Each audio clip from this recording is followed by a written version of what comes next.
So poisons on our plate.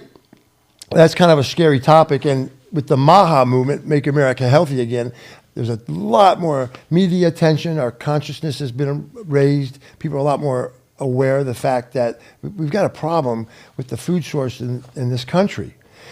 There are chemicals in our food, thousands actually, that in Europe and the rest of the world are banned. Not looked down upon, but outright banned. But yet they're in our food here in the United States of America. And it really comes down to one reason: it's for profit. There are artificial dyes in Fruit Loops in America, and there are no artificial dyes in Fruit Loops in Europe. Isn't that interesting? So the companies have a product for Americans, compromises our health, they make more money. Europe, they won't allow them to do that. In fact, in Europe, there has to be a warning label on the food product if there's an artificial coloring, artificial dye in the food. And in Norway and Austria, they're outright banned. No label will do. They just can't use them, period. Starting at the beginning, though, when our food's being grown, we are the #1 consumer in the world of glyphosate. Glyphosate is an herbicide that's used in large amounts here in the United States of America. We use about 50% of the world's glyphosate, I believe. What I find very interesting is that it's produced predominantly by a Chinese company, and it's against the law in China. So they're happy to sell it to us and let us eat it, but they won't let it be used in their own country, on their own people. So then the third aspect of the problems with our food is our nutritional depletion. Monocropping and the chemical overuse, over time, the amount of nutrients, minerals, and elements that are in our food has diminished considerably.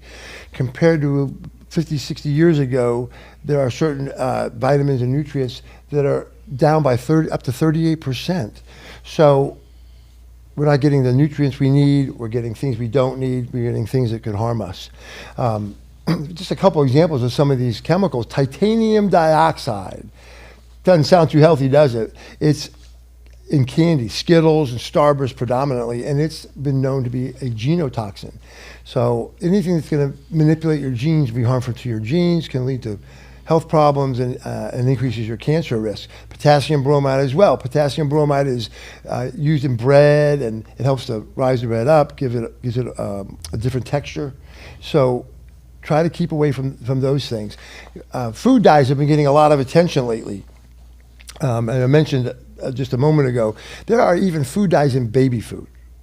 What the heck does a baby care about what color the food is, right? I don't understand. Why would they put them in baby food? And there has been an association of food dyes with ADHD rates. So read your labels. Food dye, red dye number 3 was recently made against the law, made outlawed in America. I think they've got a time frame by which it has to be off the shelves. They made it so that you were not allowed to use it in cosmetics, I think over 30 years ago. So for 30 years, they said, nope, don't put it on your skin, but go ahead and eat it. These are the people who are supposed to be looking out for us. To me, that says a lot, that there's no concern for our well-being here. So how can all these chemicals get put into our food? Well, because there's little to no oversight by the FDA. A company can develop a chemical, and they say it's safe, and they can put it into the food, and they do not need to have FDA approval first. That's how our system in America works.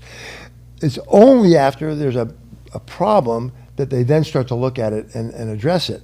So you have to be careful of even healthy foods, though, because number one, the nutritional value being depleted, but there's a lot of loopholes that allow companies to label things as organic and still have us at risk for being exposed to things that you don't want to be exposed to. So I think the main thing here is to read the labels. Make sure you read the labels.